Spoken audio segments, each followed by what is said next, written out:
কবরকে সম্বোধন করে বলে, কবর সাবধান সাবধান, তোমার গর্ভে আজকে কাকে রাখা হবে জানো? তোমার গর্ভে আজকে শেষ নবী মুহাম্মদুর রাসূলুল্লাহর কলিজার টুকরা সন্তানকে রাখা হবে। তোমার গর্ভে আজকে শেরে খোদা আলীর স্ত্রীকে রাখা হবে। তোমার গর্ভে আজকে মহিলাদের সর্দার, মহিলাদের সর্দারিনীকে রাখা হবে। জান্নাতের যুবকদের সর্দার হাসান হুসাইনের মাকে তোমার গর্ভে রাখা হবে। সাবধান কবর সাবধান, বেয়াদবি করবা না, কোনো বেয়াদবিমূলক আচরণ করবা না। সাবধান, কোনো বেয়াদবি সমক আচরণ করবা না। কবর জবান তুলে গেল, আল্লাহর কুদরত, আল্লাহর নিদর্শন প্রকাশ পেয়ে যায়। কবর মানুষের মতো কণ্ঠ ছেড়ে ডাক দিয়ে বলে, ও আবু যর শোনো, আনা বাইতুত তুরাব, আমি মাটির কবর। আমি কোন ফাতেমাকে চিনি না, জান্নাতি মহিলাদের সর্দারকে চিনি না, শেষ নবীজির কন্যাকে চিনি না, হাসান হুসাইনের মাকে চিনি না, শেরে খোদার আলীর স্ত্রীকে চিনি না। আমি চিনি দুইটা জিনিস, এক চিনি ঈমান, আরেক চিনি আমি বেঈমান। যারা ঈমান নিয়ে আমি অন্ধকার কবরের মধ্যে আসতে পারবে, এরা দেখবে আমার সুন্দর ব্যবহার, ভালো আচরণ। আর যারা বেঈমান হয়ে দুনিয়া থেকে বিদায় হবে, এরা দেখবে আমার খারাপ আচরণ, খারাপ ব্যবহার। এজন্য বন্ধুরা আমার, আপনার আমার সব কিছু বিলীন হয়ে যাইতে পারে, যদি অন্তত ঈমান নিয়ে যদি কবরের মধ্যে যেতে পারি। একদিন না একদিন আপনি আমি জান্নাতের মেহমান হয়ে যাব। আল্লাহ তাআলা একদিন না একদিন আপনাকে আমাকে জান্নাতের মেহমান বানায়া দিবেন। আব্দুল্লাহ বিন হুযাফার ঈমান কেমন ছিল? রাসূলের সাহাবায়ে কেরামদের ঈমান কেমন ছিল? আর আপনার আমার ঈমানটা কেমন হয়ে গেল? বলে, তাদের সামনে দুনিয়ার যত মোকাবেলায় আসুক না কেন, তারা কখনো ইবাদত বন্দেগী বাদ দেয় নাই, ইবাদত বন্দেগী ছাড়ে নাই, তারা কখনো ঈমানটাকে ছাড়ে নাই। কিন্তু আপনি আর আমি যদি এমন পরিস্থিতির মধ্যে পড়ি, এমন পরিস্থিতি দরকার হয় না, একটু অসুস্থ হলে নামাজ রোজা ইবাদত বন্দেগী ছেড়ে দেই, একটু সমস্যায় পড়লে আমরা সুদ খাইতে শুরু করে দেই, একটু অসুবিধার মধ্যে পড়লে হারাম ভক্ষণ করতে দেরি করি না, একটু সুযোগ পাইলে ব্যবসার মধ্যে ধোঁকাবাজি করতে দ্বিধাবোধ করি না, ব্যবসার মধ্যে ওজনে কম দিতে দ্বিধাবোধ করি না, মিথ্যার আশ্রয় গ্রহণ করে মিথ্যার আশ্রয় নিয়ে মানুষকে প্রতারণা করতে আপনি আমি দ্বিধাবোধ করি না। এজন্য পয়গম্বরের আশিকদের কাছে, আপনাদের কাছে অনুরোধ থাকবে, জীবনে যাই কিছুই হোক না কেন, এই জবান দিয়ে কখনো মিথ্যার আশ্রয় নিব না, এই হাত দিয়ে কখনো অন্যায় গ্রহণ করব না, এই চোখ দিয়ে কখনো অন্যায় কোনো কিছু দেখব না, এই পা দিয়ে কখনো অন্যায় স্পর্শ করব না, অন্যায়ের কাছে যাব না, হাত দিয়ে কখনো অন্যায় স্পর্শ করব না। আল্লাহর ইবাদত বন্দেগী রাসূলের তরিকা মতো জীবনটাকে পরিচালনা করে ঈমান নিয়ে কবরে যাব। কারা কারা রাজি আছি? দুইটা হাত আল্লাহকে তুলে দেখাই। আল্লাহ এই হাতগুলোকে আপনি দ্বীনের জন্য, ইসলামের জন্য কবুল আর মঞ্জুর করে নেন। এক নাম্বার শর্ত আল্লাহ তাআলা বলেন, ইন্নাল্লাযীনা আমানু, নিশ্চয়ই যারা ঈমান আনয়ন করবে ঈমান।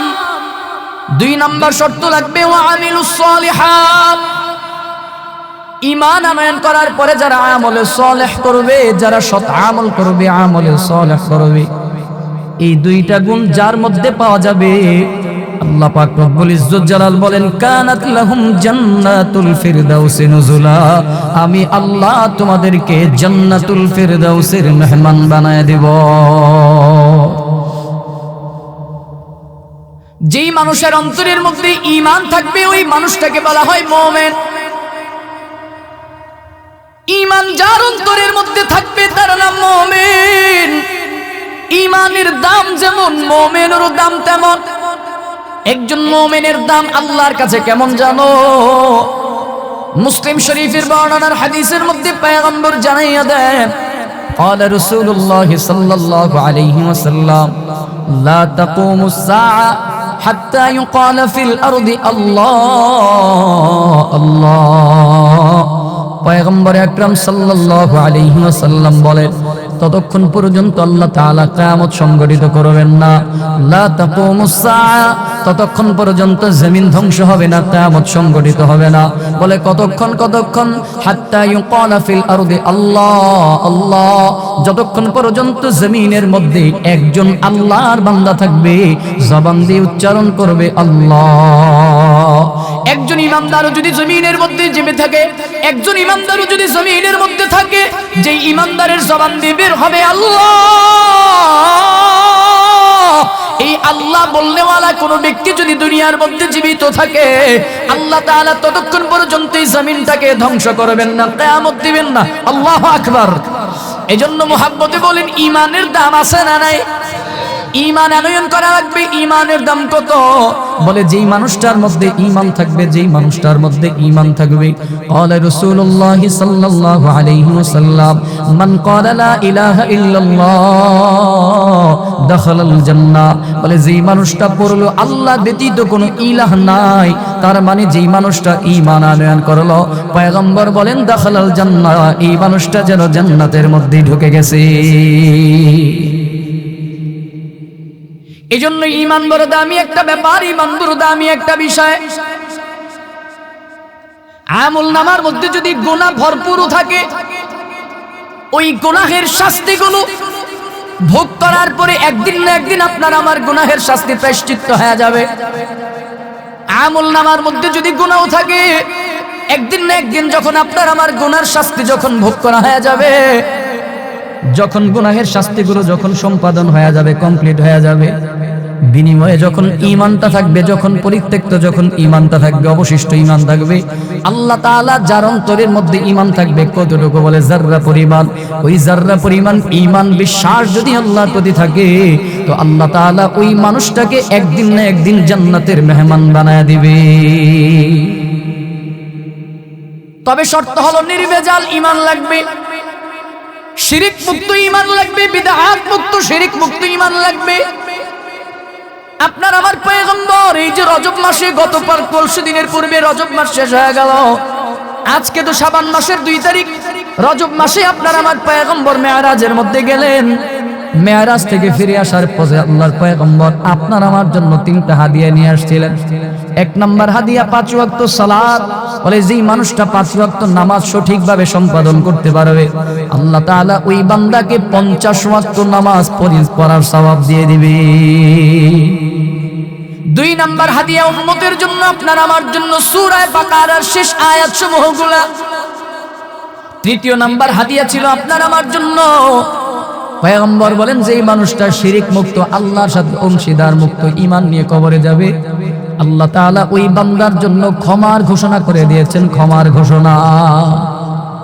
শিরিক মুক্ত ঈমান থাকলে আল্লাহ তাআলা তাকে মাফ করে দিবেন। এজন্য আপনার আমার ঈমানটাকে বড় মাহফুজ রাখা লাগবে, বড় হেফাজতে রাখা লাগবে। জমিনের মধ্যে মাঝে মাঝে হাত দ্বারা এমন কথা চলে আসে, হাত দ্বারা এমন কর্ম সম্পাদন হয়ে যায়, জবান দ্বারা মাঝে মাঝে এমন কথা বের হয়ে যায়, যেই কথার দ্বারা আপনার আমার ঈমানগুলো ধ্বংস হয়ে যায়, চলে যায়, নষ্ট হয়ে যায়। বুঝতেও পারি না, বোঝার চেষ্টাও করি না। এমন এমন কিছু কাজ হাত দ্বারা হয়ে যায়, এমন এমন কিছু কথা জবান দিয়ে বের হয়ে যায়, যেই কাজ আর কথার দ্বারা আপনার আমার ঈমানগুলো ধ্বংস হয়ে যায়, ঈমান নষ্ট হয়ে যায়। কিন্তু আপনি আমি বুঝতেও পারি না, বোঝারও চেষ্টা করি না।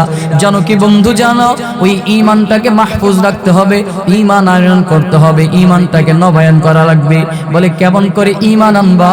আল্লাহ তাআলা সূরা বাকারার মধ্যে জানায়া দেন, আমিনু কামা আমানান নাস। আল্লাহ বলেন ঈমান যদি আনতে হয় তো সাহাবায়ে কেরামের মতো করে ঈমান আনয়ন করবা। ঈমান আনতে হয় সাহাবীদের মতো করে ঈমান আনো। তাদের ঈমান কেমন মজবুত কুওয়াতি জানো? সাহাবায়ে কেরামের ঈমান কেমন ঈমান ছিল, কেমন মজবুত ঈমান ছিল? বলে আল্লাহর পয়গম্বরের, আল্লাহর রাসূলের একজন সাহাবীর ইতিহাস আপনাদেরকে শোনাই।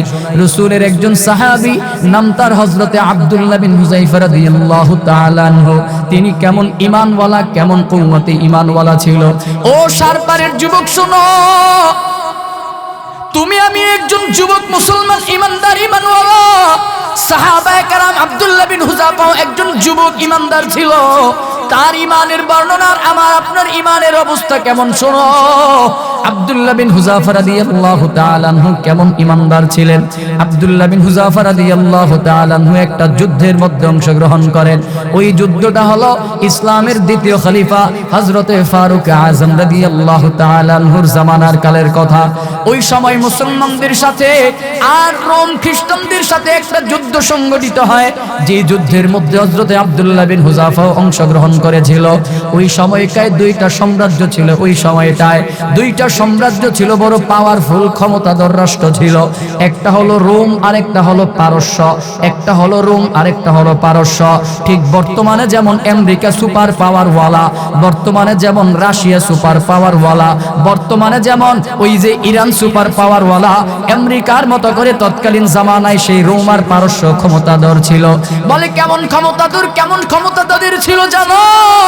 বলে আমেরিকা বর্তমানে কেমন সুপার পাওয়ারওয়ালা, কেমন ক্ষমতা। বলে আমেরিকা যদি চায়, ইচ্ছা পোষণ করে, বলে যেই কোনো মুহূর্তে, যেই কোনো সময়, যেই কোনো মুহূর্তে, যেই কোনো সময় স্বাধীন রাষ্ট্রের প্রেসিডেন্টকে তুলে নিয়ে যাইতে পারে। বলে বাস্তব প্রমাণ, কিছুদিন পূর্বেই স্বাধীন রাষ্ট্র ভেনিজুয়েলার প্রধানমন্ত্রীকে উঠায় নিয়ে গেল রাতের আধারে। বলে কেন উঠায় নিয়ে গেল? বলে তাদের দেশের মধ্যে যে তেলের খনি সম্পদ ছিল, তেলের খনি, ওই তেলের খনির তেলের খনি আর আমেরিকার সাথে চুক্তি ভালো করে সম্পাদন হয় নাই, তার জন্য ডেল্টা ফোর্স পাঠায়া রাতের আধারে তুলে নিয়ে গেল। রাতের আধারে তাদেরকে উঠায় নিয়ে বিচারের মুখোমুখি করে দিল। জানো কি বন্ধু, জানো ঠিক ওই সময়টাতেও একটু জিকির করি, লা ইলাহা ইল্লাল্লাহ, লা ইলাহা ইল্লাল্লাহু মুহাম্মাদুর রাসূলুল্লাহ সাল্লাল্লাহু আলাইহি ওয়াসাল্লাম। হযরতে আব্দুল্লাহ বিন হুযাফা রাদিয়াল্লাহু তাআলা আনহুর ইতিহাস আপনাদেরকে বলছিলাম। ঈমানের হালত, ঈমানের অবস্থা শোনো। আব্দুল্লাহ বিন হুযাফা রাদিয়াল্লাহু তাআলা আনহু কেমন ঈমানদার, কেমন ঈমানওয়ালা ছিল জানো? ওই সময় ওই খ্রিস্টান রোমের বাদশা প্রেসিডেন্ট হেরাক্লিয়াস ছিল। হেরাক্লিয়াস মুসলমানদের তখন একটা সুনাম শুনেছিল। হেরাক্লিয়াস মুসলমানদের ঈমানের ব্যাপারে সম্পর্কে শুনেছিল।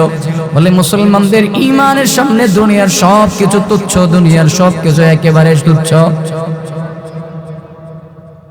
খলিফাতুল মুসলিমিন ফারুক আযম রাদিয়াল্লাহু তাআলা আনহু তিনি সৈন্যদেরকে পাঠিয়ে দিলেন যুদ্ধের ময়দানে। হেরাক্লিয়াস ওই খ্রিস্টান সৈন্যদেরকে বলেছিল, শোনো,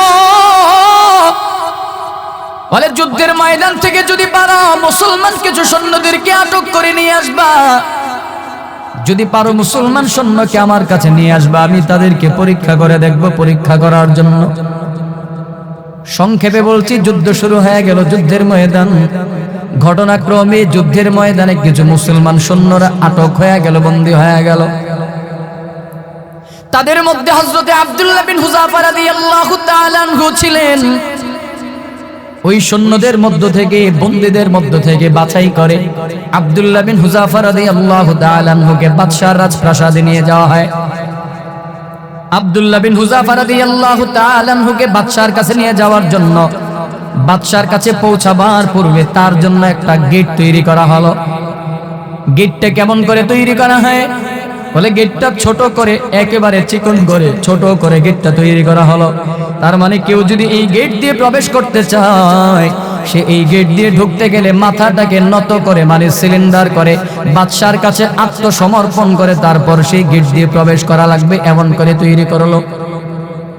সৈন্যরা প্রবেশ করে গেল। আব্দুল্লাহ বিন হুযাফার পালা চলে আসলো। এইবার আব্দুল্লাহ বিন হুযাফা রাদিয়াল্লাহু তাআলা আনহু তিনি যখন এই গেট দিয়ে প্রবেশ করবে, চিন্তা করে দেখলেন আমি তো এই গেট দিয়ে প্রবেশ করতে পারি না, মানে আমি এই গেট দিয়ে আমার মাথাকে নত করে বাদশার কাছে, একজন বেঈমানের কাছে সিলিন্ডার করে তারপর আমি ভিতরে প্রবেশ করতে পারি না।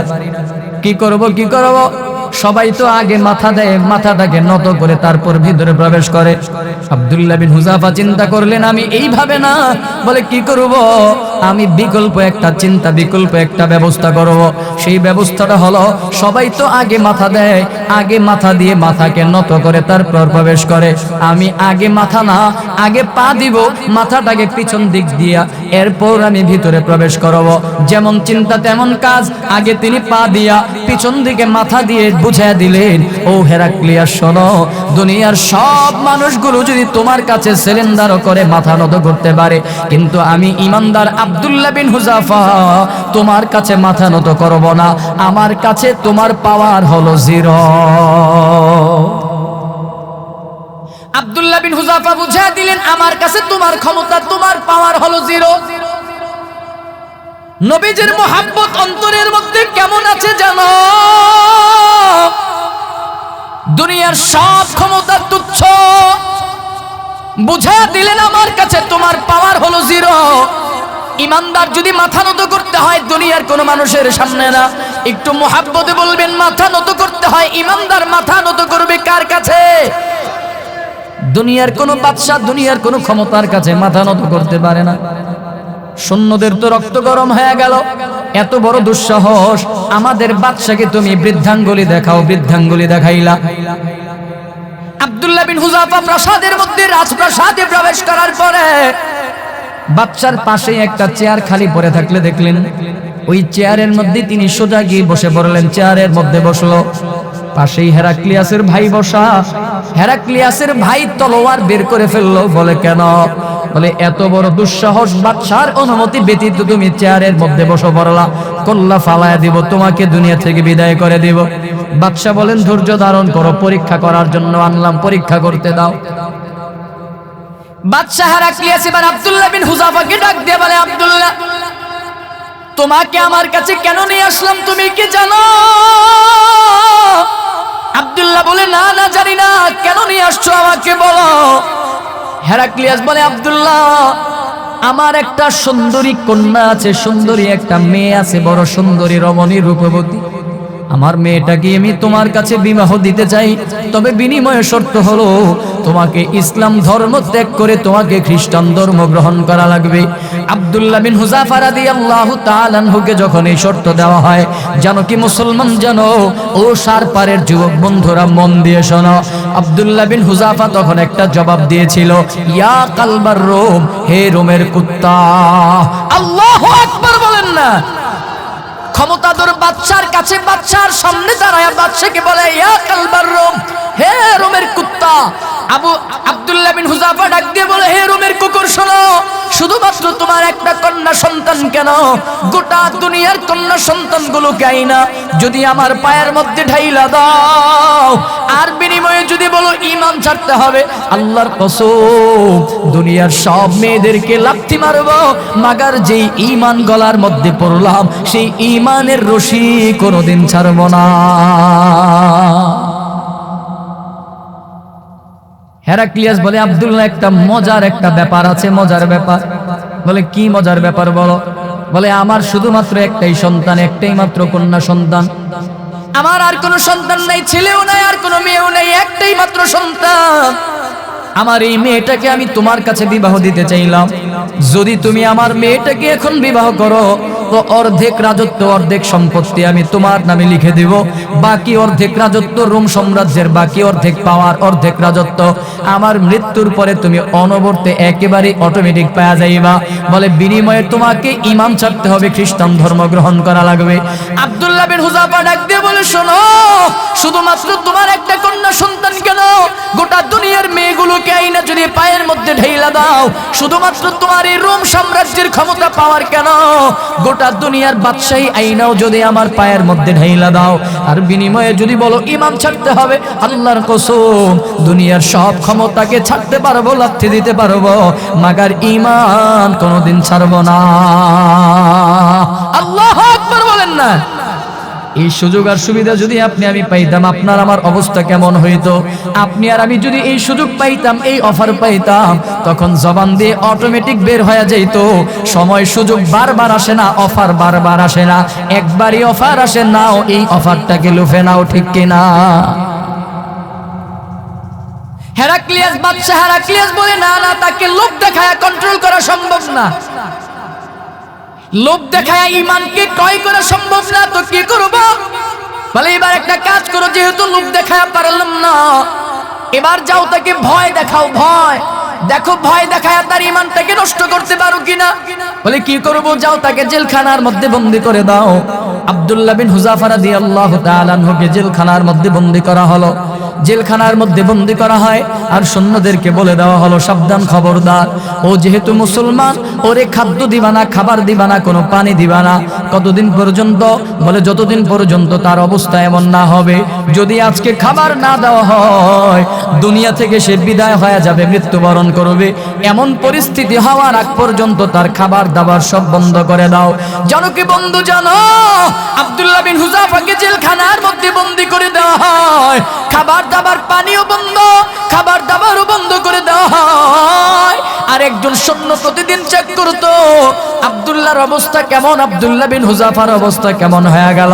একদিন পরীক্ষা করতে গিয়ে দেখলো তার অবস্থা এতটাই করুণ হয়ে গেল, যদি আজকে তাকে খাবার না দেওয়া হয় তিনি দুনিয়া থেকে মৃত্যুবরণ করতে পারে, এমন অবস্থা হয়ে গেল। দৌড়াইয়া বাদশার কাছে গিয়ে সংবাদ জানালো। বাদশাহ বলে, আব্দুল্লাহ বিন হুযাফার অবস্থা এমন হয়ে গেছে, আজকে যদি তাকে খাবার না দেন হয়তো সে দুনিয়া থেকে বিদায় হয়ে যাইতে পারে। বাদশাহ বলে, যাও তাকে খাবার দাও। তবে কি খাবার দিবা শোনো, সে যেহেতু কালেমাওয়ালা মুসলমান, তাদের ধর্মে শুকরের গোশত খাওয়া হারাম, মদের পানি পান করা হারাম। যাও তাকে শুকরের গোশত আর মদের পানি সামনে নিয়ে ঢাইলা দাও। আব্দুল্লাহ বিন হুযাফাকে এই মদ আর শুকরের গোশত খাওয়াইয়া চিন্তা করে দেখো একটু ইমানটাকে একটু তার নড়বড়ে করতে পারো কিনা দেখো। আব্দুল্লাহ বিন হুযাফার সামনে শুকরের গোশত আর মদ নিয়ে হাজির করা হলো। আব্দুল্লাহকে বলে, নাও নাও ও আব্দুল্লাহ, দীর্ঘদিন পর্যন্ত খাবার খাও নাই, পানি পাও নাই, এই যে তোমার জন্য গোশত নিয়ে আসলাম আর পানি নিয়ে আসলাম। জানো কি আব্দুল্লাহ, জানো যে এই গোশতটা তোমার সামনে হাজির করা হলো, এই গোশতটা শুকরের গোশত, আর যেই পানিটা তোমার জন্য নিয়ে আসলাম এই পানিটা হলো মদের পানি। নাও নাও তুমি পানি আর গোশত খাইয়া জীবন ধারণ করো, জীবনটাকে বাঁচাও। আল্লাহু আকবার, আল্লাহু আকবার। জানো কি বন্ধু, জানো আব্দুল্লাহ বিন হুযাফা কেমন জবাব দিয়েছিল, কি বলেছিল? তিনি বলেন, এই খাবার আমি খাবো না। লাথি দিয়ে খাবারটাকে সরাইয়া ডাক দিয়া বলে, প্রয়োজনে আমি শাহাদাতের সুধা পান করব, খাবার না খেয়ে প্রয়োজনে শাহাদাতের সুধা পান করব, কিন্তু তারপরে ওই নাপাক খাদ্য, হারাম খাদ্য আমি আমার পেটের মধ্যে কোনোদিন ঢুকাইব না। এই পরিস্থিতির মধ্যে আপনি আমি পড়লে আপনার আমার জবান দিয়ে বের হতো, জীবন বাঁচানো ফরজ। হ্যাঁ, এই পরিস্থিতির মধ্যে আপনি আমি পড়লে অটোমেটিক জবান দিয়ে ফতোয়া বের হয়ে যাইত, জীবন বাঁচানো ফরজ, অল্প খাইলে কিছু হবে না। আরে এই পরিস্থিতি তো না, এই পরিস্থিতি তো মৃত্যু সজ্জা তো অনেক দূরের কথা। আপনি আমি স্বাভাবিক জীবন যাপন করেই দেখেন না, আপনার আমার এই স্বাভাবিক জিন্দগিতেই সমাজের মধ্যে এমন নামদারি কিছু মুসলমান আছে, নামাজ পড়তে পড়তে কপালের মধ্যে কালো দাগ বসায় ফেলছে, দাড়ি আছে, টুপি আছে, পাঞ্জাবি আছে, জুব্বা আছে, পাক্কা নামাজি, পাক্কা রোজাদার, পাক্কা ইমানদার, কিন্তু আবার দেখা গেল সুদটাকেও বড় আরাম মনে করে খায়। আছে না নাই? সুদ খায় আরাম মনে করে, হারাম মনে করে খায় না। ঘুষ খায় হারাম মনে করে না, আরাম মনে করে সুদ খায়, ঘুষ খায়। মাদক সেবন করে হারাম মনে করে না, আরাম মনে করে। মদ, ইয়াবা, ফেন্সি ইত্যাদি ইত্যাদি নেশাদ্রব্য পান করে কেমনে? হারাম মনে করে না, বরঞ্চ আরাম মনে করে এগুলো খায়। আছে না নাই? আরে কথা কয় না, আছে না নাই? তার মানে বুঝাইলেন আপনাদের সমাজে আলহামদুলিল্লাহ সুদখোর নাই। আছে আসলে ঘুষখোর নাই সমাজে, ইয়াবাখোর, ফেন্সিখোর, নেশাদ্রব্য পান করা ব্যক্তি আছে না নাই? কি মনে করে খায়? হালাল মনে করে না আরাম মনে করে? হারাম মনে করে খায় না আরাম মনে করে খায়? আরাম মনে করে খায়, হারাম মনে করে খায় না। হারাম মনে করলে তো খাইতোই না। সুদ কেমনে খায়? পাক্কা নামাজি, পাক্কা রোজাদার, পাক্কা ইমানদার, ইমানের অভাব নাই, নামাজের অভাব নাই, নামাজ পড়তে পড়তে কপালে দাগ পরায় ফেলছে, আবার সুদের বেলায় ওরে বাবা মাশাআল্লাহ 2 হাত পাত্তা সুদ খায়। ঘুষ তো এমন ভাবে খায় যেন এটা তার প্রাপ্য অধিকার। একটা সিগনেচারের জন্য প্রতিটা জায়গায় জায়গায়, প্রতিটা টেবিলে টেবিলে সিগনেচারের জন্য 500-1000 টাকার নোট দিতে হয়। আবার কোন কোন ক্ষেত্রে এই সিগনেচারের জন্য আপনাদের নারায়ণপুর পৌরসভা সহ বিভিন্ন জায়গাগুলোতে একটা সিগনেচারের জন্য 500-1000 টাকার নোট দিতে হয়। আছে না নাই? আবার কোন কোন ক্ষেত্রে 500-1000 টাকার নোটও হয় না, একটা ভান্ডিল ধরাইতে হয়, 500-1000 টাকার ভান্ডিল দিতে হয়। আবার কোন কোন ক্ষেত্রে তো ভান্ডিলও হয় না, চেক লিখে দিতে হয়, চেক লিখে দিতে হয়। কি হিসাবে খায়? হারাম মনে করে না আরাম মনে করে? আরাম মনে করে খায়। আল্লাহর কসম করে বলে যাই, শুনেন, ইবাদত আল্লাহর দরবারে কবুল হওয়ার জন্য আপনি যত বড় নামাজি হতে পারেন কেন, আপনি নামাজ পড়তে পড়তে কপালে দাগ বসায় ফেলেন, দান করতে করতে আপনি প্রয়োজনে ফকির হয়ে যান, রোজা রাখতে রাখতে বাঁশের মতো প্রয়োজনে চিকন হয়ে যান, আপনার ইবাদত কবুল হবে না। আরশে আজিম পর্যন্ত আপনার ইবাদত যাবে না যতক্ষণ আপনার পেটের মধ্যে, আপনার ইনকামের মধ্যে 1 টাকা যদি হারাম থাকে, 1 টাকাও লাগবে না, যদি আপনার ইনকামের মধ্যে যদি 1 পয়সাও যদি হারাম থাকে, তো ওই ইবাদত আল্লাহর কাছে কবুল হবে না। ইবাদত কবুল হওয়ার মৌলিক শর্ত 3টা, তার মধ্যে একটা শর্ত হলো এই পেটের মধ্যে খাবার ঢুকাইতে হবে, হালাল খাবার, হালাল ইনকামের খাবার আপনাকে পেটের মধ্যে দিতে হবে। যদি 1 পয়সা ইনকামও যদি আপনার হারাম থাকে আর ওই খাবার যদি পেটের মধ্যে ঢুকান, আপনার নামাজ আরশে আজিম পর্যন্ত যাবে না, আপনার রোজা আরশে আজিম পর্যন্ত যাবে না, আপনার ইবাদত বন্দেগী আরশে আজিম পর্যন্ত যাবে না। এজন্য ইবাদত বন্দেগী করার পূর্বে আমি আমার রুজিটাকে, ইনকাম সোর্সটাকে হালাল করতে হবে। রাজি আছেন ইনশাআল্লাহ? আর বর্তমানে যুব সমাজ তো ওরে মাশাআল্লাহ নেশাদ্রব্যের প্রতি আসক্ত কি পরিমাণ, নেশা ছাড়া তাদের চলেই না। যুব সমাজের এখন নেশা ব্যতীত চলেই না, এমন অবস্থা হয়ে গেছে। প্রত্যেকটা জায়গায় সমস্যা, আবার বাধা দিতে গেলেও শুরু করে আবার ভিন্ন আলামত। যারা 2 আঙ্গুলের চিপায় বিড়ি ধরায় টানে, গাঞ্জা খায়, ফেন্সি খায়, ইয়াবা খায়, এক কথায় মাদক দ্রব্য পান করে, এদের অবস্থা আবার আলাদা। যারা এই নেশার সাথে যারা জড়িত, পায়ে হাত রেখে যুবকদেরকে বলবো, নেশার সাথে যারা জড়িত, আপনাদের জান্নাতে যাওয়ার আশা আছে না নাই? একটু বলেন না, আছে না নাই? যদি জান্নাতে যদি যেতে হয়, রাসূল করিম সাল্লাল্লাহু আলাইহি ওয়াসাল্লাম কি বলেছেন? সালাসাতুন ক্বাদ হারামাল্লাহু আলাইহিমুল জান্নাহ। আল্লাহর কসম, আপনার আমার রাসূলের হাদিসের উপরে যদি আপনার বিশ্বাস না থাকে, তো আপনার ঈমান থাকবে না, ঈমান নষ্ট হয়ে যাবে, আপনি বেঈমান হয়ে যাবেন।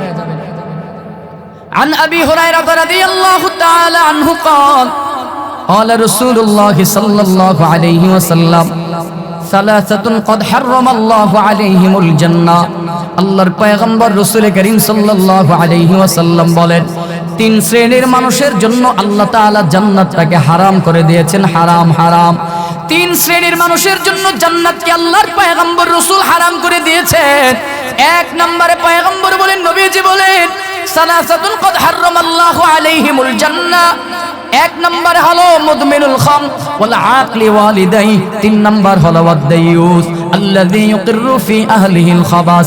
আল্লাহর পয়গম্বর 1 নম্বরেই বলেছেন, যারা মুদমিনুল খাম, যারা মদ্যপান করে, যারা নেশাদ্রব্য পান করে। 1 নম্বরে আল্লাহর পয়গম্বর নবীজি সাল্লাল্লাহু আলাইহি ওয়াসাল্লাম বলেন, মুদমিনুল খাম, যারা নেশাদ্রব্য পান করবে, নবীজি বলেন এদের জন্য আল্লাহর জান্নাত হারাম হারাম হারাম। যারা নেশাদ্রব্য পান করবে তাদের জন্য জান্নাত হারাম। নেশাদ্রব্যের সাথে যারা সম্পর্ক করে রাখেন, তাদের প্রতি পায়ে হাত রেখে বলে যাব, নেশা মানুষকে যেমন শারীরিকভাবে নষ্ট করে ফেলে, অর্থনৈতিকভাবেও মানুষকে নষ্ট করে ফেলে, ঠিক অনুরূপভাবে তার আখিরাতকেও এই নেশাদ্রব্যটা নষ্ট করে ফেলে। তার মানে যেই মানুষটা নেশা খায়, তার কোনো দিকেরই লাভ নাই। যেই দিকের কথা বলবেন, প্রতিটা দিকে তার জন্য ক্ষতি আর ক্ষতি, অর্থনৈতিক ক্ষতি, মানসিক ক্ষতি, স্বাস্থ্যের ক্ষতি, 4 নম্বরে আখিরাতের ক্ষতি। এজন্য মুহাব্বতে বলেন, আমরা কি নেশাদ্রব্যের সাথে সম্পর্ক রাখবো? জানো কি বন্ধু, জানো আব্দুল্লাহ বিন হুযাফা রাদিয়াল্লাহু তাআলা আনহু বলেন, প্রয়োজনে খাবার না খেয়ে শাহাদাতের সুধা পান করব, কিন্তু তারপরও এই মদটাকে ছুঁয়ে দেখব না, মদ পান করব না, এই হারাম খাদ্য শুকরের গোশতটাকে আমি পান করব না, খাবো না। ইমানের কেমন পাওয়ার, ইমানের কেমন শক্তি, কষ্ট হয়ে যাচ্ছে বুঝতেছি, আর 10 মিনিট সময় আমাকে দিবেন। আব্দুল্লাহ বিন হুযাফা রাদিয়াল্লাহু তাআলা আনহু যখন বললেন, না না, এই খাদ্য আমি খাবো না, বাদশার কাছে যখন জানানো হলো, বলে আব্দুল্লাহ তো খাবার খায় নাই, এই কথা বলেছে। বাদশা তো রেগে মেগে ফায়ার হয়ে গেল, বলে একটা কাজ করো। কি করো? বলে তাকে দুনিয়া থেকে বিদায় করে দেওয়ার ব্যবস্থা করো। হ্যাঁ, তাকে বিদায় করার পূর্বে তাকে আরো শাস্তি দাও। মানসিক শাস্তি কেমনে দিবা? বলে তার সামনে তার আরো 2 জন ভাইকে, তার 2 জন সৈন্যকে আরো শেষ করো। কিভাবে করো? বলে বিশাল বড় একটা পাতিল নিয়ে আসো। বিশাল বড় পাতিল আনা হলো, ওই পাতিলের মধ্যে তেল ঢেলে দেওয়া হয়, তেল ঢালা হলো। তেলটাকে ফুটন্ত তেল তৈরি করা হয়, আগুন দিয়ে উত্তপ্ত করে তাপ দেওয়া হয়। তেল যখন গরম হয়ে যায়, আব্দুল্লাহ বিন হুযাফাকে ডাক দিয়ে বলে, বাদশা হেরাক্লিয়াস, বলো বাদশা, ও আব্দুল্লাহ, শেষবারের মতো তোমাকে বলি তুমি ঈমানটা ছেড়ে দাও। আব্দুল্লাহ বলে, না না, যেই কালেমার রশি একবার গলার মধ্যে লাগাইলাম আমার জীবনটা চলে গেলেও এজন্য আমি কোনোদিন ঈমান ছাড়বো না, ঈমান ছাড়বো না। বাদশা এই জবাব শোনার পরে বাদশা ডাক দিয়ে বলে, আব্দুল্লাহর সামনে দুইজন সৈন্যকে নিয়ে তেলের মধ্যে ছেড়ে দাও।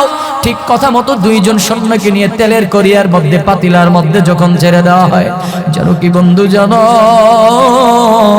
যেই মুহূর্তে যখন তেলের মধ্যে, কড়িয়ার মধ্যে, তেলের পাতিলার মধ্যে মানুষগুলোকে ছেড়ে দেওয়া হলো, চোখের পলকে মুহূর্তের মধ্যে ওই সাহাবীদের শরীর থেকে, হাড্ডি থেকে গোশতগুলো আলাদা হয়ে গেল। চোখের পলকে হাড্ডিগুলো কেমন যেন চোখের পলকে তেলের মধ্যে ভেসে উঠল। আব্দুল্লাহ বিন হুযাফার চোখ দিয়ে পানি চলে আসে। আব্দুল্লাহ বিন হুযাফাকে বাদশা বলে, ও আব্দুল্লাহ, ঈমান ছাড়বা কিনা বলো। বলে, না না, যেই কালেমার রশি আমি গলার মধ্যে লাগাইলাম সেই কালেমার রশি আমি আমার জীবনটা চলে গেলেও ছাড়বো না, জীবন চলে গেলেও ছাড়বো না। বাদশা বলে, যাও আব্দুল্লাহ, কেউ তাহলে সেই তেলের কড়িয়ার মধ্যে, পাতিলার মধ্যে ছেড়ে দাও। যখনই ছাড়তে যাবে দেখে আব্দুল্লাহ বিন হুযাফা চোখের পানি ছেড়ে ছেড়ে কান্না করে, কান্না করতেছে। বাদশা বলে, আব্দুল্লাহ, কেন তুমি কাঁদো? তোমার মধ্যে কি মৃত্যুর ভয় চলে আসলো? তুমি কি মৃত্যুর হাত থেকে বাঁচতে চাও নাকি? তুমি কি ঈমান বাদ দিয়া, ইসলাম ধর্ম বাদ দিয়ে খ্রিস্টান ধর্মে তুমি প্রবেশ করতে চাও নাকি? আব্দুল্লাহ বিন হুযাফা বলে, না, যেই কালেমার রশি গলার মধ্যে লাগাইলা আমি সেই কালেমার রশি কোনোদিনও ছাড়তে পারবো না, ছাড়বো না। তো কেন কান্না করো, কি জন্য কান্না করো? আব্দুল্লাহ বিন হুযাফা বলে, আমি কান্না করি এই কারণে, আমার চোখের সামনে আমার দুইটা ভাই জান্নাতে চলে গেল, আমি এখনো যাইতে পারি নাই, এজন্য কান্না করি। আরো কান্না করি, আমি তো আমার মালিকের কাছে আশা করেছিলাম আমার মালিক আমার মৃত্যুটা এমন ভাবে কবুল করবে, বলে আমার গায়ের মধ্যে যত পরিমাণে পশম আছে সেই পশম অনুযায়ী আমার দেহটা খণ্ড বিখণ্ড হয়ে যাবে, আমার দেহটা টুকরা বিটুকরো হতে হতে এতগুলো খণ্ড হবে, গায়ে যতগুলো পশম আছে ততগুলো খণ্ড আমার দেহটা হবে। আমি তো আল্লাহর কাছে বলি, আল্লাহ, আমার গায়ে যত পশম আছে প্রত্যেকটা পশমের বিনিময়ে যদি একটা করে জীবন তুমি দান করো তা, আর প্রতিটা পশম আমি এভাবে দ্বীনের জন্য, ইসলামের জন্য বিলীন করে দিতাম। আল্লাহু আকবার বলেন না। আব্দুল্লাহ বিন হুযাফা রাদিয়াল্লাহু তাআলা আনহুর জবাবটা শুনে বাদশা বলে, আব্দুল্লাহ, আমি তোমার কাছে সিলিন্ডার গ্রহণ করলাম, সিলিন্ডার আমি মেনে নিলাম। ইমানদার কখনো সম্পদের বিনিময়ে, অর্থের লোভে পড়ে, টাকার লোভে পড়ে, নারীর লোভে পড়ে কখনো ঈমান বিক্রি করে না।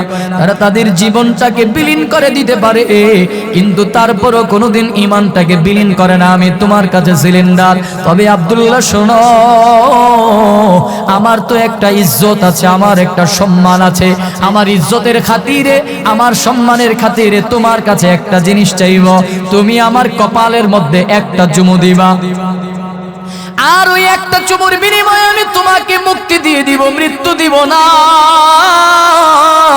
আব্দুল্লাহ বিন হুযাফা রাদিয়াল্লাহু তাআলা আনহু চুপ করে রইলেন। কিছুক্ষণের মধ্যে তিনি আবার বলতেছেন, ও বাদশা, শোনো, কপালের মধ্যে চুমু দিতে পারি, আমারও একটা পাল্টা শর্ত আছে। কি শর্ত বলো? বলে, শর্ত হলো আমাকে একা মুক্তি দিলে হবে না, আমার যত সঙ্গী বঙ্গী আছে, মুসলমান যত বন্দী তোমার কাছে বন্দী আছে, সব বন্দীগুলোকে যদি তুমি মুক্ত করে দাও তবে আমি তোমার কপালের মধ্যে একটা চুমু দিতে পারি। বাদশাহ রাজি হয়ে গেল। বাদশাহ বলল, ঠিক আছে, যাও যাও, তোমার একটা চুমুর বিনিময়ে সব বন্দীদেরকে আমি মুক্ত করে দেব। আব্দুল্লাহ বিন হুযাফা রাদিয়াল্লাহু তাআলা আনহু বাদশার কপালের মধ্যে একটা চুম্বন এঁটে দিয়া সব মুসলমান বন্দীদেরকে নিয়ে তিনি মদিনার মধ্যে চলে গেলেন। আর এই ঘটনা যখন হযরতে ফারুক আযম খলিফাতুল মুসলিমিন ওমর ফারুক রাদিয়াল্লাহু তাআলা আনহু শুনছিলেন, ঝরঝর করে তিনি চোখের পানি ছেড়ে কাঁদছিলেন, আর আওয়াজ করে বলেন, শোনো, আমার দিলটা চাই, দিলটা বলে গোটা মদিনার সব পুরুষ মানুষগুলো যদি আব্দুল্লাহর সম্মানার্থে কপালের মধ্যে একটা করে চুমু দিত, আমার মনটা ভরে যাইতো। যেমন কথা তেমন কাজ। আব্দুল্লাহ বিন হুযাফার কপালের মধ্যে খলিফাতুল মুসলিমিন একটা করে চুমুর ব্যবস্থা করে দিলেন। আর সর্বপ্রথম চুমুটা হযরতে ফারুক আযম রাদিয়াল্লাহু তাআলা আনহু এঁটে দিলেন। ইমান কেমন পাওয়ার ইমান, কেমন শক্তিশালী ইমান, কেমন কুওয়াতি ইমান, কেমন মজবুত ইমান। দুনিয়ার সব ক্ষমতাই না পায়ের মধ্যে ঢাইলা দিলেও ইমান ছাড়ে নাই। দুনিয়ার সব সুন্দরীদেরকে আইনা ঢাইলা দিলেও ইমান ছাড়বে না। দুনিয়ার সব ক্ষমতা দিলেও তিনি ইমান ছাড়বে না। মৃত্যু চোখের সামনে চলে আসলো, তারপরেও ইমান ছাড়বে না। মৃত্যু একেবারে ছুঁই অবস্থা, তারপরেও ইমান ছাড়ে না। কিন্তু আপনি আর আমি এই হালতের মধ্যে পড়ে গেলে নিশ্চিত ইমান থেকে দূরে সরে যাইতাম, বেঈমান হয়ে যাইতাম। আপনার আমার ইমানটা দূরে সরে যাইতো, ইমান দূরে চলে যাইতো। এমন পরিস্থিতিও তো হওয়া লাগে না। দেখা গেল একটু অসুস্থ হইলে নামাজটাকে বন্ধ করে দেই, একটু দুর্বল হইলে নামাজ রোজা বন্ধ করে দেই। জানো কি বন্ধু, জানো আলোচনা শেষ আর 2টা মিনিট একটা হাদিসের ব্যাখ্যা শোনায়া শেষ করে দিব। ঈমান বড় দামি একটা ব্যাপার। আপনি আমি যদি অন্তত ঈমানটা নিয়ে যদি দুনিয়া থেকে বিদায় হতে পারি, দুনিয়ার সব কিছু পারি আর না পারি, অন্তত সচ্চা ঈমানটাকে নিয়ে যদি কবরের মধ্যে যেতে পারি, ওই ঈমানের উসিলায় আল্লাহ তাআলা আপনাকে আমাকে নাজাতের ফয়সালা করে দিবেন। আপনার আমার রাসূল পয়গম্বর আরবি সাল্লাল্লাহু আলাইহি ওয়াসাল্লাম, নবীজি সাল্লাল্লাহু আলাইহি ওয়াসাল্লাম কলিজার টুকরা সন্তানকে বলেন, ও ফাতেমা, কবরের মধ্যে গিয়ে পরিচয় যদি দাও তুমি আখিরি জামানার নবীর পয়স্তির সন্তান, যদি পরিচয় দাও তুমি আখিরি জামানার পয়গম্বরের নবীজির কন্যা সন্তান, এই পরিচয় দিয়ে কিন্তু কবরের মধ্যে নাজাত পাইতে পারবা না। নবীজি বলেন, কবর থেকে নাজাত পাওয়ার জন্য তুমি তোমার ঈমানটাকে নিয়ে কবরের মধ্যে যাওয়া লাগবে। ফাতেমাতুজ জাহরা রাদিয়াল্লাহু তাআলা আনহা যখন ইন্তেকাল হয়ে যায়, রাতের আধার ইন্তেকাল হয়ে গেল, রাতের আধারই দাফন কাফনের কার্যক্রম সম্পাদন হয়ে যাবে। রাসূলের নবীজির খাদেম হযরতে আবু যর গিফারি রাদিয়াল্লাহু তাআলা আনহু তিনি যখন জানতে পারলেন ফাতেমার ইন্তেকাল হয়ে গেল, ওই জান্নাতুল বাকি গোরস্থানের মধ্যে, কবরস্থানের মধ্যে ফাতেমার কবরের মধ্যে গিয়া কবরকে সম্বোধন করে বলে, কবর সাবধান সাবধান, তোমার গর্ভে আজকে কাকে রাখা হবে জানো? তোমার গর্ভে আজকে শেষ নবী মুহাম্মদুর রাসূলুল্লাহর কলিজার টুকরা সন্তানকে রাখা হবে। তোমার গর্ভে আজকে শেরে খোদা আলীর স্ত্রীকে রাখা হবে। তোমার গর্ভে আজকে মহিলাদের সর্দারিনীকে রাখা হবে। জান্নাতের যুবকদের সর্দার হাসান হুসাইনের মাকে তোমার গর্ভে রাখা হবে। সাবধান কবর সাবধান, বেয়াদবি করবা না, কোনো বেয়াদবিমূলক আচরণ করবা না, সাবধান কোনো বেয়াদবি সম্মত আচরণ করবা না। কবর জবান তুলে গেল, আল্লাহর কুদরত, আল্লাহর নিদর্শন প্রকাশ পেয়ে যায়। কবর মানুষের মতো কণ্ঠ ছেড়ে ডাক দিয়ে বলে, ও আবু যর শোনো, আনা বাইতুত তুরাব, আমি মাটির কবর। আমি কোন ফাতেমাকে চিনি না, জান্নাতি মহিলাদের সর্দারকে চিনি না, শেষ নবীজির কন্যাকে চিনি না, হাসান হুসাইনের মাকে চিনি না, শেরে খোদার আলীর স্ত্রীকে চিনি না। আমি চিনি 2টা জিনিস, এক চিনি ঈমান, আরেক চিনি আমি বেঈমান। যারা ঈমান নিয়ে আমি অন্ধকার কবরের মধ্যে আসতে পারবে, এরা দেখবে আমার সুন্দর ব্যবহার, ভালো আচরণ। আর যারা বেঈমান হয়ে দুনিয়া থেকে বিদায় হবে, এরা দেখবে আমার খারাপ আচরণ, খারাপ ব্যবহার। এজন্য বন্ধুরা আমার, আপনার আমার সব কিছু বিলীন হয়ে যাইতে পারে, যদি অন্তত ঈমান নিয়ে যদি কবরের মধ্যে যেতে পারি, একদিন না একদিন আপনি আমি জান্নাতের মেহমান হয়ে যাব। আল্লাহ তাআলা একদিন না একদিন আপনাকে আমাকে জান্নাতের মেহমান বানায়া দিবেন। আব্দুল্লাহ বিন হুযাফার ঈমান কেমন ছিল, রাসূলের সাহাবায়ে কেরামদের ঈমান কেমন ছিল, আর আপনার আমার ঈমানটা কেমন হয়ে গেল?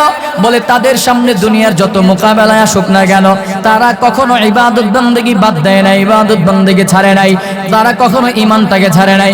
কিন্তু আপনি আর আমি যদি এমন পরিস্থিতির মধ্যে পড়ি, এমন পরিস্থিতি দরকার হয় না, একটু অসুস্থ হলে নামাজ রোজা ইবাদত বন্দেগী ছেড়ে দেই, একটু সমস্যায় পড়লে আমরা সুদ খাইতে শুরু করে দেই, একটু অসুবিধার মধ্যে পড়লে হারাম ভক্ষণ করতে দেরি করি না, একটু সুযোগ পাইলে ব্যবসার মধ্যে ধোঁকাবাজি করতে দ্বিধাবোধ করি না, ব্যবসার মধ্যে ওজনে কম দিতে দ্বিধাবোধ করি না, মিথ্যার আশ্রয় গ্রহণ করে মিথ্যার আশ্রয় নিয়ে মানুষকে প্রতারণা করতে আপনি আমি দ্বিধাবোধ করি না। এজন্য পয়গম্বরের আশিকদের কাছে আপনাদের কাছে অনুরোধ থাকবে, জীবনে যাই কিছুই হোক না কেন এই জবান দিয়ে কখনো মিথ্যার আশ্রয় নিব না, এই হাত দিয়ে কখনো অন্যায় গ্রহণ করব না, এই চোখ দিয়ে কখনো অন্যায় কোনো কিছু দেখব না, এই পা দিয়ে কখনো অন্যায় স্পর্শ করব না, অন্যায়ের কাছে যাব না, হাত দিয়ে কখনো অন্যায় স্পর্শ করব না। আল্লাহর ইবাদত বন্দেগী রাসূলের তরিকা মতো জীবনটাকে পরিচালনা করে ঈমান নিয়ে কবরে যাব। কারা কারা রাজি আছি দুইটা হাত আল্লাহকে তুলে দেখাই। আল্লাহ এই হাতগুলোকে আপনি দ্বীনের জন্য, ইসলামের জন্য কবুল আর মঞ্জুর করে নেন। একটু মুহাব্বতে বলেন না আমিন। আল্লাহ আমাদের সবাইকে ঈমান নিয়ে কবরে যাওয়ার তৌফিক দান করেন, পড়েন আমিন। অনেক কথা বললাম, কথার মধ্যে যদি ভুল ত্রুটি থাকে ক্ষমা সুন্দর দৃষ্টিতে দেখবেন। এতটুকুই বুঝাইবার চেষ্টা করলাম। ঈমান বড় দামি একটা ব্যাপার। আবার এমন কিছু কাজ চলে আসে, এমন কিছু হয়ে যায় কথার দ্বারা, এমন কিছু হলে ফর এক্সাম্পল একটা বিষয় বুঝবেন, আমাদের দেশের মহিলারা মাঝে মাঝে এমন কথা বলে বসে, খোদার উপরে খোদাই কি তোরে চোখে দেখে না, অমুকরে কি খোদাই দেখে না, অমুকের উপরে কি আল্লাহ ঠেড়া ফলাইতে পারে না, আল্লাহর কাছে এই ধরনের অভিযোগ করে, এই ধরনের কথা বলে। আল্লাহ কি তারে দেখে না, আল্লাহ কি তারে লয়ে লাইতে পারে না? বলেন তো এই ধরনের কথাবার্তা বলে কি বলে না? এরকম আমাদের মা বোনেরা এমন কথাবার্তা মাঝে মাঝে বলে কি বলে না? এই কথাবার্তার দ্বারাও ঈমান চলে যাবে। আল্লাহ কি অন্ধ নাকি? বলেন না, আল্লাহ কি অন্ধ? আল্লাহ কি দেখে না? আল্লাহ দেখেন। আল্লাহ অন্ধ নন, আল্লাহ দেখেন। এই ধরনের কথাবার্তা, এমন এমন কিছু কথা, প্রচলিত কথা জবান দিয়ে বলি, যদিও ঈমানকে নষ্ট করার জন্য বলি না, কিন্তু প্রচলিত কথা সমাজের মধ্যে প্রচলিত হয়ে গেছে। ওই কথার কথা বলি, আর ওই কথার কথা বলতে গিয়ে আমার ঈমানটাকে আমি নষ্ট করে ফেলি। এমন কিছু কাজ করি, এমন এমন কিছু কাজকর্ম আমরা আমি করি, যেই কাজের দ্বারা আপনার আমার ঈমানটা চলে যায়। এজন্য ঈমান বড় দৌলত, ঈমান বড় দামি নেয়ামত। যেই নেয়ামত, ঈমানের মতো দামি নেয়ামত জমিনের মধ্যে আর কিছু হতে পারে না। কোনো মানুষের যদি ঈমান না থাকে, আর ওই মানুষটার যদি কোটি কোটি সম্পত্তি থাকে, কোটি কোটি টাকার ব্যবসা বাণিজ্য থাকে, দুনিয়ার সব আছে, কিন্তু ঈমান নাই, আল্লাহর কসম এই মানুষটা কোনো কিছু নাই, এই মানুষটা একেবারে নিঃস্ব। আর যেই মানুষটার ঈমান আছে, সেই মানুষটা যদি রাস্তার ফকির হয়, এই মানুষটা যদি একেবারে নিঃস্ব হয়ে যায়, তার যদি কিছু না থাকে, যদি তার অন্তরের মধ্যে আল্লাহর প্রতি অগাধ বিশ্বাস থাকে, অন্তরের মধ্যে যদি ঈমান থেকে থাকে, তো এই মানুষটা আল্লাহর কাছে বড় দামি, আল্লাহর কাছে কোটিপতি, আল্লাহর কাছে এই মানুষটার অনেক মূল্য আছে, অনেক দাম আছে। ফকিরের, দরিদ্রের, পাগলের হয়তো জমিনের মধ্যে দাম নাই, কিন্তু ঈমানের কারণে আল্লাহর কাছে এই মানুষটার দাম থাকে। সমাজে মাঝে মাঝে এমন কিছু ব্যক্তি দেখবেন, যাদেরকে দেখলে একেবারে ছন্নছাড়া মনে হয়, যাদেরকে দেখলে মনে হবে এই মানুষটা তো একেবারে হতচ্ছাড়া, একেবারে ছন্নছাড়া, এই মানুষটা পাগল, এই মানুষটার কিচ্ছু নাই, একটা চুলের ঠিক নাই, চেহারার ঠিক নাই, পোশাকের ঠিক নাই, আচার আচরণের কোনো কিছু ঠিক নাই, দেখলে একেবারে ছন্নছাড়া পাগলের মতো মনে হয়। কিন্তু এই মানুষটার মধ্যে যদি ঈমান থাকে, তো এই ঈমানের কারণে দুনিয়ার মানুষের কাছে তার দাম না থাকলেও আল্লাহর কাছে এই মানুষটার দাম আছে। এজন্য আপনি আমি দুনিয়াতে দামি না হয়ে আল্লাহর কাছে দামি হওয়ার চেষ্টা করব। রাজি আছি তো ইনশাআল্লাহ? আল্লাহ আমাদেরকে কবুল আর মঞ্জুর করেন, পড়েন আমিন।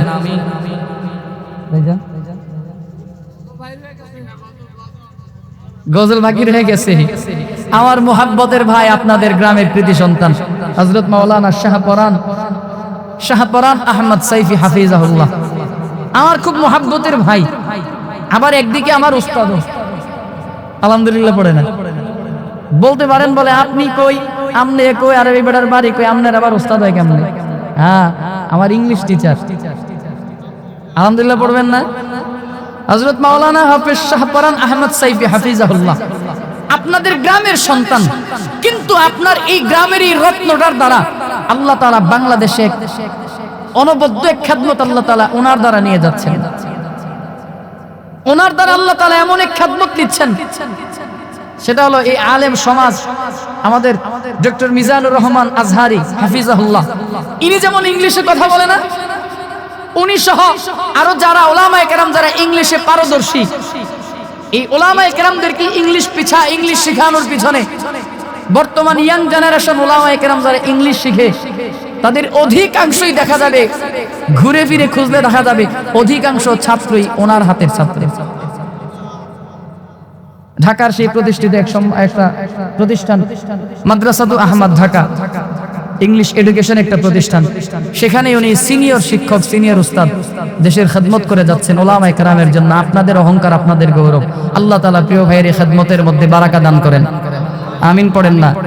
ভাইয়ের এই প্রচেষ্টাকে আল্লাহ তাআলা নাজাতের একটা উসিলা বানায়া দেন, আমিন পড়েন না? আপনারা হয়তো চিনেন না, জানেন না, আপনাদের গর্ব, আপনাদের অহংকার, আপনাদের রত্ন, কিন্তু ওলামায়ে কেরামের কাছে মূল্য আছে, দাম আছে, কদর আছে। আল্লাহ প্রিয় ভাইয়ের হায়াতে বারাকা দান করেন।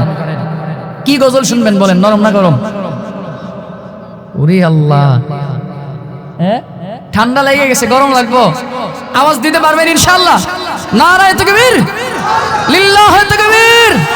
লড়াইয়ের ওই ময়দানেতে যেতে তোমাকে হবে, প্রয়োজনে সব রক্তটুকু জমিনেই ঢেলে দেবে, ঠিক কি না?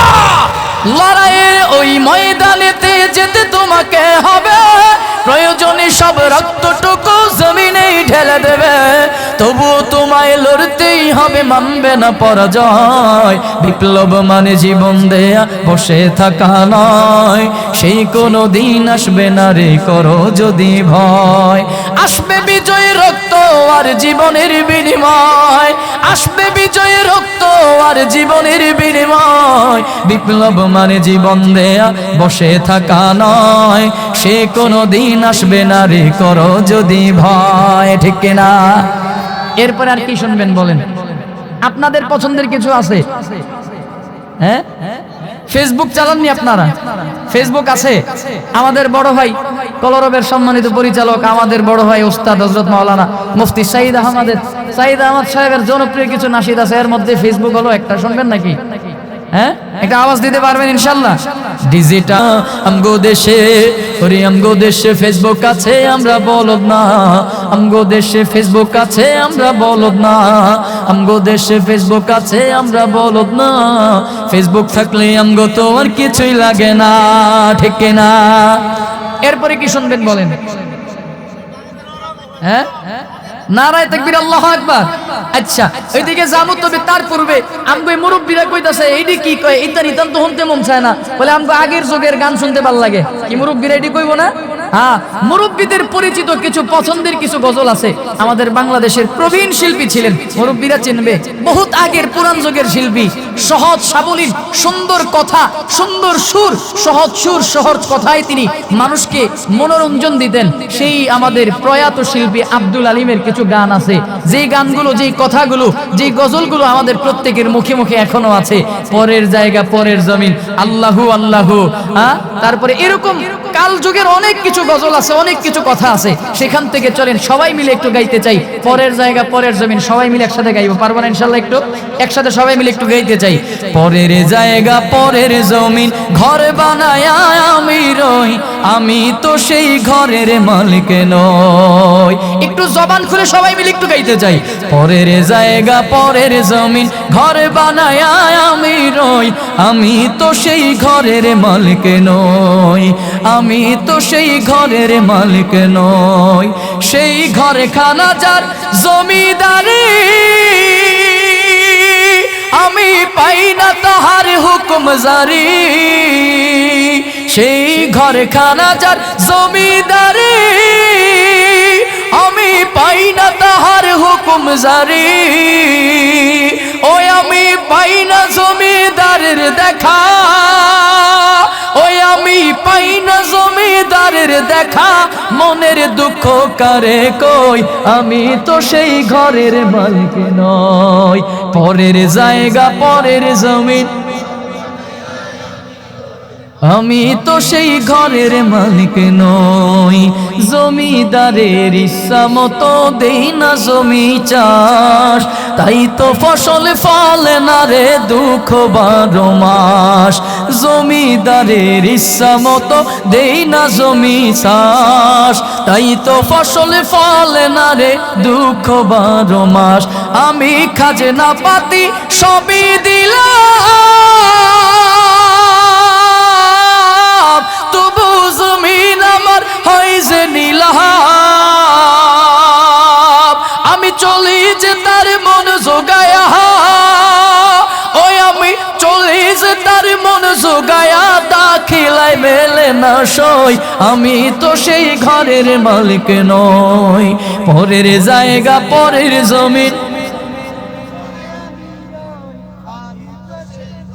মালিক নই রে, আমি তো সেই ঘরের মালিক নই। আল্লাহু আল্লাহু তুমি জাল্লে জালালুহু, শেষ করা তো যায় না গে। আহ কি মধুর কথা। আল্লাহু আল্লাহু তুমি জাল্লে জালালুহু, শেষ করা তো যায় না গে তোমার গুণগান। তুমি জালিল জাব্বার, তুমি কাদের গাফার, তুমি জালিল জাব্বার, তুমি কাদের গাফার। অনন্ত অসীম তুমি রহিমে রহমান। আল্লাহু আল্লাহু তুমি জাল্লে জালালুহু, শেষ করা তো যায় না গে। তুমি মাটির আদমকে প্রথম সৃষ্টি করিয়া,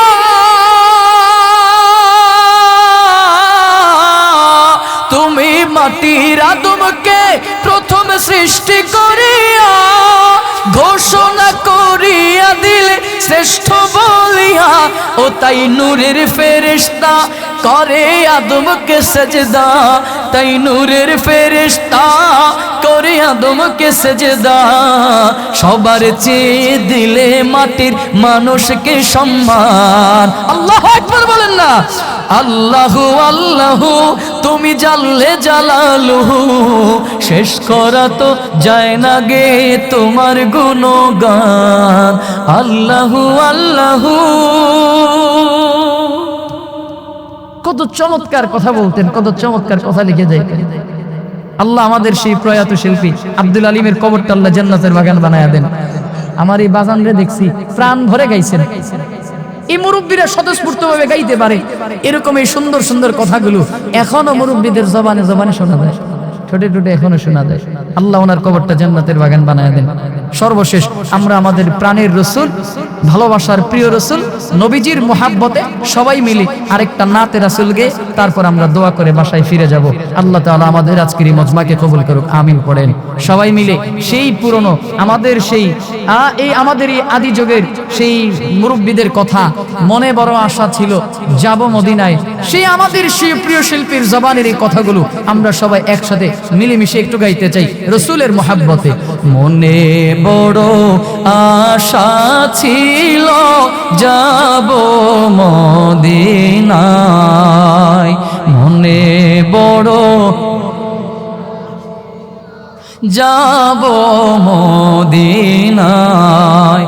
সালাম আমি করব গিয়ে, সালাম আমি করব গিয়ে নবীজির রওজায়। মনে বড় আশা ছিল যাব মদিনায়। আরব সাগর পাহাড়ি দেব নাই কো আমার তোরি, পাখি নই যে উড়ে যাব ডানাতে ভর করি। আরব সাগর পাহাড়ি দেব নাই কো আমার তোরি, পাখি নই যে উড়ে যাব ডানাতে ভর করি। আমার আশায় আছে সম্বল নাই, আশায় আছে সম্বল নাই, করি কি উপায়। মনে বড় আশা ছিল যাব মদিনায়, মনে বড় আশা ছিল যাব মদিনায়, মদিনা যাইতে পারলাম না, মদিনা দেখতে পারলাম না, মদিনা যাইতে পারলাম না।